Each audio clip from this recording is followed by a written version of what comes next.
ఎందుకురా నేను డబ్బు ఇవ్వలేదు?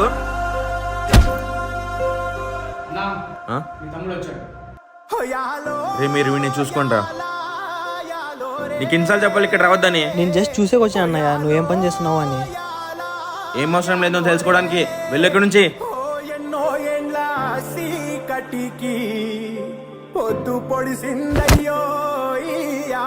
ఏ తమ్ముడు నువ్వేం చేస్తున్నావు ఇక్కడ? నువ్వు ఏ పని చేస్తావో నేను అదే పని చేస్తానయ్యా. నువ్వు ఎలా దాదాగిరి రౌడిజం చేస్తావో నేను అదే చేస్తానయ్యా.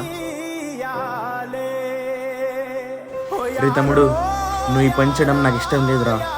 నేను నీకు మంచి ఉద్యోగస్తులా చూడాలనుకుంటున్నా. మరి అయితే నువ్వు ఈ పని వదిలేచ్చు కదా అన్నయ్య. అన్నయ్య 3 పూటల్లో ఒకే పూట తిందాం, అది కష్టపడి డబ్బులతో. చల్ వదిలేస్తున్నారా నీకోసం.